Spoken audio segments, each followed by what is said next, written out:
Hi, how are you? As Taryn said, I'm Lynn. I'm one of the respiratory nurses that works in the Mater Hospital, and we have our own nurse-led IPF clinic, and we work in conjunction with Dr. Kate O'Reilly. So I'm going to talk to you today about symptom management and how to cope with this and to try and live a normal life as possible. So I'm just going to go through a few bits again that Dr. McGrath went through. So pulmonary fibrosis, it's just the umbrella term for many different types of conditions that lead to a build-up of scar tissue in the lungs. They're also known as interstitial lung disease. The scar tissue reduces the efficiency of your breathing. Your lungs become stiffer and less elastic, so they're less able to move and take oxygen from the air you breathe. And the big thing is interstitium is like a little lace around your alveoli, which is your air sacs. And what happens is with lace, all that nice area gets covered up, and it's harder and harder for oxygen to cross over.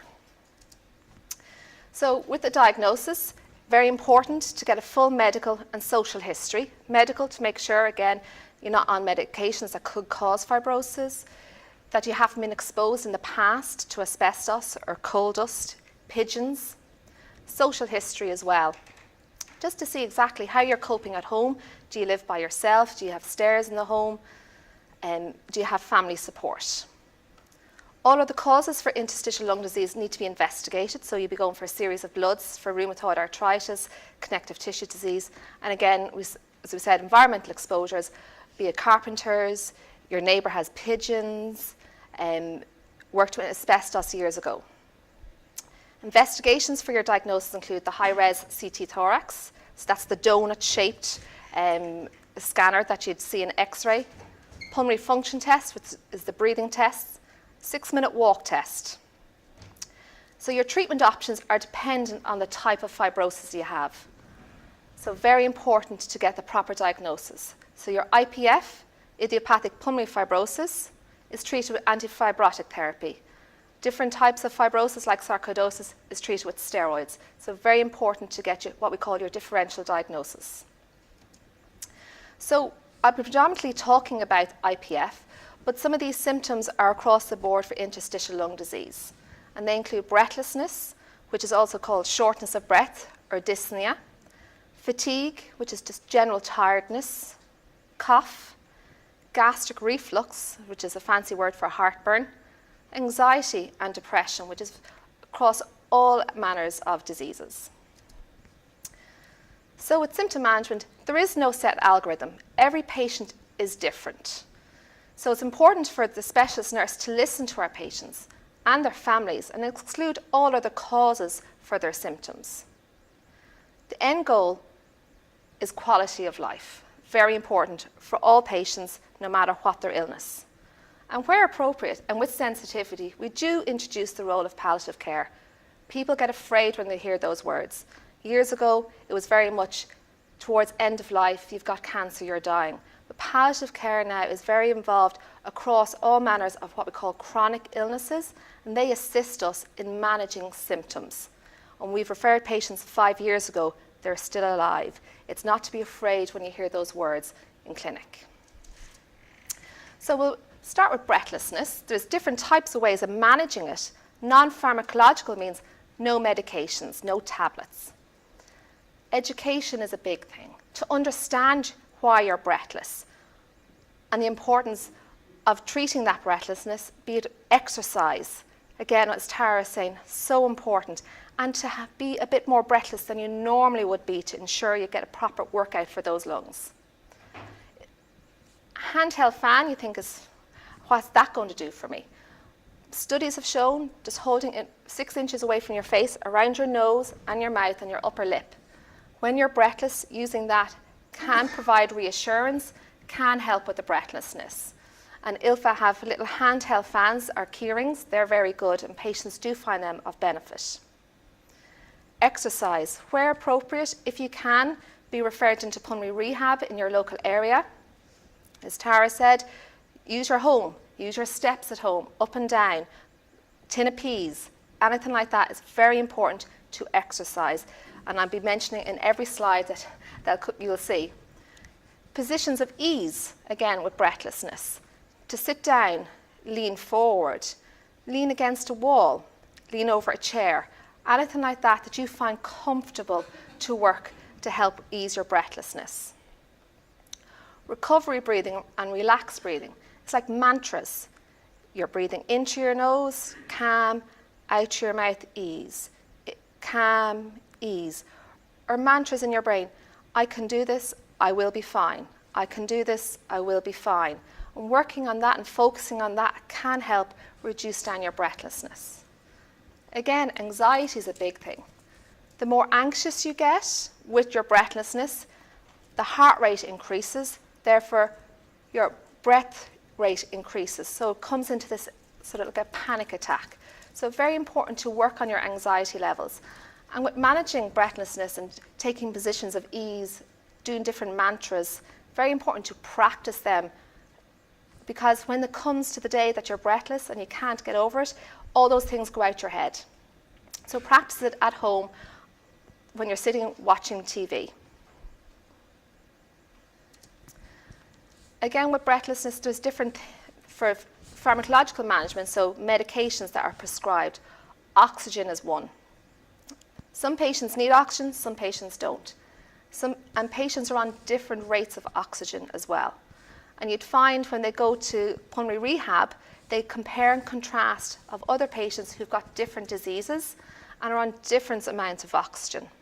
And also on different types of cylinders, portable concentrators, liquid oxygen. So just big thing is just to focus on yourself. Don't compare and contrast.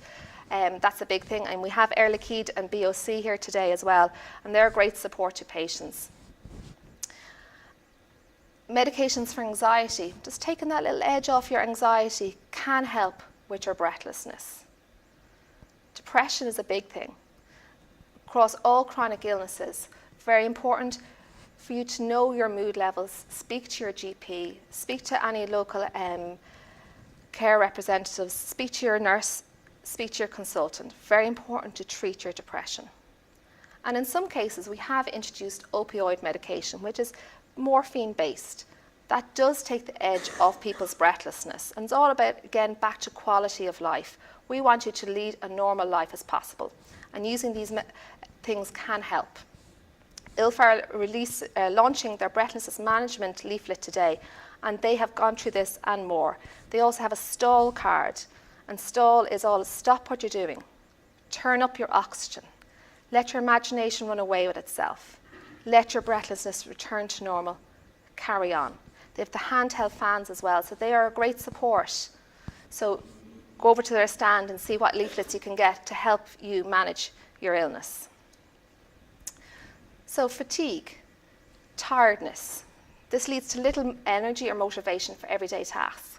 And you've got to think with yourself, you know, the bad night's sleep, how little you can do the next day. It does affect everyone differently. It can lead to poor concentration and poor decision making. And the feeling of irritability and getting upset easily, sometimes that leads to social withdrawal. You don't want to be meeting your friends. You don't want to be meeting your family. You lose your patience with your partner much quicker. You lose patience with your children much quicker. So it's to recognise that you have fatigue and how to deal with it. Again, it can be associated with reduced oxygen levels. So again, really important when you come back to your clinic that we monitor your oxygen levels. And if we see a drop in them, we will do another walk test and see is your oxygen levels dropping more so when you're exercising. Because as you're sitting here, normally your oxygen levels are fine. It's when you exert yourself, when you put your body under a bit of pressure and you need more oxygen. Be it washing yourself in the morning, dressing yourself, going to the shops, walking out to the car, doing your exercises. Very important to monitor and know your oxygen levels. And if needs be, if you're on oxygen, to turn it up. And a big thing is, when you're in the mornings, we find a lot of patients are very breathless and they're on oxygen, but they switch it off when they go to the shower because they're terrified because it's the machine. But it's plastic nasal cannula. That is not going to do anything. Wear it in the shower. It can interrupt your sleep and it can be an overwhelming feeling. So helping to cope with fatigue. So if you can, plan ahead. Know what you're doing if you're going away for the weekend. Start packing on the Monday, not like myself, lastminute.com. And that adds extra pressure on you. So plan ahead where appropriate. Know your body and know your energy levels. Keep a note during the day. What time of the day do you have more energy levels? Rest and sleep, very important. And if you've got something happening that evening that you want to enjoy, make sure you have a period of rest in the afternoon. A power nap of 20 minutes can do the world of good. Sleeping well is very important, as we said, and that helps reduce fatigue. Also, do we need to do everything in the morning? We've got into such a routine all through our lives that we have to get up, dressed, breakfast, washed, put on the washing, strip the beds, make the beds, hoover, then we sit down. Do we need to do that all in one go? And ask your family for help. Get them to do the dusting. You don't have to do everything. Eating well and drinking plenty of fluids, that goes without saying. Very important overall. And again, back to exercise. So the cough in itself is a very debilitating symptom. You know yourself when you have an tickly cough, how irritating that can be. And it does put people off going out because they feel self-conscious that they're constantly coughing. It can be dry and unproductive of phlegm.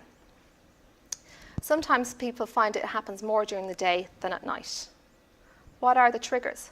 What is irritating your cough? Is it basically just something got caught in your throat? Is it the cold weather outside? Important to stop smoking if you're a smoker. That is not going to help your cough or your lungs at all. We'd always recommend to start a cough diary. Note the frequency and severity of your cough. Again, what is triggering your cough? Some patients find some relief from cough mixtures. You've heard the words Eputex, and as one patient said, for the special occasions, she uses the codeine Linctus. Again, some patients find some relief from them, some patients don't. As Dr. McGrath said, there's a lot of research being done on cough. They've tried multiple different types of medications to help with cough. And in some cases, we do refer patients to physiotherapy and speech and language therapy in the community to look at cough, to see can we educate you better in managing your cough and what we call laryngeal hygiene, so clearing your throat, doing different breathing exercises, looking at your swallow as well, is that irritating your cough? And again, reflux, heartburn, that can cause you to have problems with a cough. We had a patient recently who does not like taking medications, and with a bit of encouragement, she took medications for reflux. She was complaining constantly of a cough, and on recent review, her cough has somewhat improved, and she notices the benefit of treating her reflux. So gastric reflux, as we just mentioned there, is a common complaint in most respiratory conditions. And a different thing we'd always check with asthma patients, do they have reflux? Because that can irritate their chest as well. It can trigger cough, as we said, and can also lead to patients losing weight. And it can be a side effect of treatment, which I'll talk about further down. As we said, anxiety can lead to fear and panic in all patients. It can affect patients' breathing and cause their breathlessness to worsen. So we'd always advocate for our patients to attend support groups like ILFA, and we'd advertise go to men's sheds in their local community, to contact their citizens information as well to see what's available in their local area. We'd also suggest, if their anxiety levels are impacting on their life, to attend low-cost counselling where appropriate, because we need to manage their anxiety to improve their quality of life. Again, as mentioned, depression, it's a very common side effect of a chronic illness, and it is very much underdiagnosed. As we know in Ireland, mental health is one of those things that has been focused on because we're very good at sweeping things under the carpet and saying we're grand. It can lead to increase in physical symptoms and social withdrawal. So we'd look at medication, again, back to exercise and counselling in treating depression. So as I mentioned earlier, palliative care, and it's concerned with ordinary people who find themselves facing extraordinary, difficult situations. It's not diagnosis-based, it's not prognosis-based, but needs-based. So we refer patients at different times. They assist with breathlessness management. We do have a programme that we link with St. Francis Hospice in Raheny, and they help with us managing breathlessness. And again, it's helping those patients. I've recently referred a patient who've come back, they did their walk test, they could only manage 100 metres prior to the course, and they managed 250 metres after the course, and they're managing their breathlessness much better. Patients living and dying with pulmonary fibrosis have palliative care needs, and so do their families. So as I mentioned, I'll just do a brief quick talk of side effects of treatments. As Dr. McGrath said, treatments, it's the side effects on keeping patients on those medications, the antifibrotic, the medications to slow down the scarring that is we are here to help with. So nintedanib is the medication that is just available on a named basis at the moment. And the big side effects with that is gastrointestinal upset, so nausea. So to minimize that, we always advocate you take it with food. So this medication is twice a day, so you take it with your breakfast, you take it with your tea in the evening. PPI medication, so that's medication for your gastric reflux. An anti-sickness medication where appropriate. So you've heard of Motilium, you've heard of cyclizine. We'd advocate that you take those medications to help manage the sickness. Because once we get on top of that, you will continue to take medication. Because sometimes people stop medication because they can't take it because of the side effects. And then with nintedanib, the other side effect is diarrhea. So we'd always manage that with taking Imodium, keeping hydrated, drinking plenty, and eating simply for your body. So pirfenidone is the medication that's available on the market now at the moment. And the most common side effect of that is gastrointestinal upset again. So with this medication, you have to take it 3 times a day. But we introduce it slowly to the body. So it's 3 tablets 3 times a day, and we would slow up titration. So we'd slowly introduce that into the body over a course of 6 weeks. Again, you always take it with food. Gastric reflux medication and anti-sickness medication. If we can keep patients on this, it slows down the rate of scarring. Again, as Dr. McGrath said, rash is a big thing. So factor 50 at all times. Even in the Irish weather, cloudy, we always advocate. The sun rays can come through the clouds, can come through windows, can come through the car windscreen. So factor 50 at all times. And be sun smart. Wear hats and avoid sun where possible. And with both sets of medications, we have to keep an eye on their liver. So you'd have to go for blood tests every month. So in conclusion, it's very important to confirm your ILD, your interstitial disease diagnosis, because it depends on your treatment options. Communication and education are essential in the management of side effects and promoting adherence to treatment. And palliative care is essentially a part of symptom management.